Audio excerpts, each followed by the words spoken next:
Sunday ఎపిసోడ్‌లో 'మర్యాద మనీష్' గారు ఎలిమినేట్ అవ్వడం జరిగింది. 'మర్యాద మనీష్' గారు అలాగే 'ఫ్లోరా' గారు లాస్ట్ వరకున్నారు. 1 బై 1 సేవ్ అవ్వుకుంటూ. ఇదైతే ఎక్స్‌పెక్ట్ చేయలేదు. నేనైతే ఎక్స్‌పెక్ట్ చేయలేదు. ఎక్స్‌పెక్ట్ చేయని ఎలిమినేషన్ అయితే జరిగింది. నేను అనుకున్నదైతే 'ప్రియా' అనుకున్నా. కానీ మొత్తానికైతే 'మర్యాద మనీష్' ఎలిమినేట్. తెలుసు కదా, 'బిగ్ బాస్' అంటేనే అన్‌ఎక్స్‌పెక్టెడ్ ఎలిమినేషన్‌లు, అన్‌ఎక్స్‌పెక్టెడ్ ఎంట్రీలు, వైల్డ్ కార్డ్స్ ఇలా ఉంటాయి. సో, ఈరోజు రఫ్‌గా చెప్పేస్తా. ఆహ్ ఫస్ట్ ఎపిసోడ్ బిగినింగే మన కెప్టెన్సీ టాస్క్, నిన్న కెప్టెన్సీ రద్దు చేశారు కదా!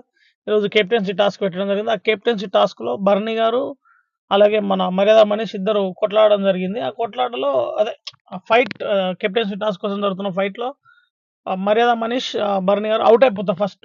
ఫస్ట్ అవుట్ అయిపోతారు. ఆ తర్వాత నెక్స్ట్ వచ్చేసి మన ఇమాన్యుయల్, పవన్ మధ్యన జరుగుతది. ఇమాన్యుయల్‌ని పక్కన పెట్టేసి పవన్ మళ్ళీ కెప్టెన్ అవ్వడం జరుగుతుంది. ఆ రకంగా మళ్ళీ కెప్టెన్సీని దక్కించుకోవడం జరుగుతుంది.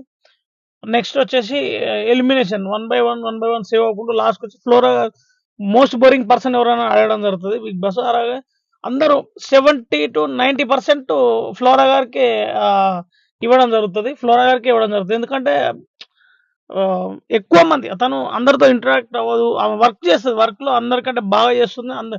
వర్క్ ఒకటే చేస్తే సరిపోదు కదా! బిగ్ బాస్‌కి టాస్క్‌లు ఆడాలి, యాక్టివ్‌గా ఉండాలి, ప్రతి ఒక్కరితో ఇంటరాక్ట్ అవ్వాలని చెప్పేసి ఒక ఇది తోటి మోస్ట్ బోరింగ్ పర్సన్ వచ్చేసి ఫ్లోరా గారికి ఇస్తారు.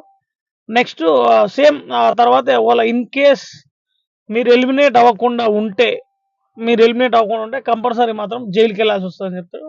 దానికి ఆమె ఓకే అంటది. ఆ తర్వాత నా ఎలిమినేషన్ ప్రక్రియకెళ్తే ఇద్దరుంటారు లాస్ట్‌లో. ఎలిమినేషన్ ప్రక్రియలో రెడ్ లైటు, గ్రీన్ లైటు ఎవరి మీద లాస్ట్‌లో ఇదైతదో వాళ్ళు సేవ్ అవుతారని చెప్పేసి జరుగుతది. అలాగే ఫ్లోరా గారి మీద రెడ్ లైటు, సారీ, మన మనీష్ గారి మీద రెడ్ లైట్ రావడం జరుగుతది. ఫ్లోరా గారి మీద green light. So, flora save అయిపోతది. మనీష్ ఎలిమినేట్ అయిపోతాడు. కానీ మెయిన్ ఇక్కడ ఏందంటే మనీష్ ఎలిమినేషన్ ఎవరు ఎక్స్‌పెక్ట్ చేయలేదు. ఫ్లోరా అవుతుందేమో, ఎందుకంటే ఎక్కువ బోరింగ్ వచ్చింది. ఇట్లా అన్ని రకాలుగా చూస్తే ఫ్లోరానే ఉంది కదా! అయ్యే ఛాన్స్ ఉంటదేమో అని చాలా వరకు అనుకున్నాను. కానీ మనీష్ అవ్వడం జరిగింది. టాప్ 3 బోరింగ్ ఎవరు, అట్లా పెట్టడం జరిగింది. బర్నీ గారిని టాప్ 1 ఎక్కువ, ఆహ్, ఇప్పుడున్న సిట్యుయేషన్ ప్రకారం టాప్‌లో ఉన్నారని చెప్పేసి పెట్టడం జరుగుతది. ఇమాన్యుయల్ నెక్స్ట్ పెట్టడం జరుగుతది. అటునుంచి శ్రీజ, ప్రియ, అలాగే హరీష్ గారిని ఇలా అటు పెట్టడం జరుగుతది.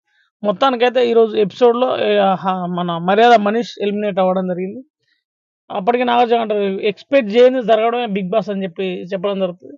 ఇది ఈరోజు రఫ్‌గా, అంటే ఎక్కువ డ్యూరేషన్ చెప్పడం వల్ల రీచ్ అనేది రావడం లేదు. అందుకే తగ్గించి షార్ట్‌లో ఒక 3-4 మినిట్స్ మధ్యలో చెప్దాం అనుకున్నా.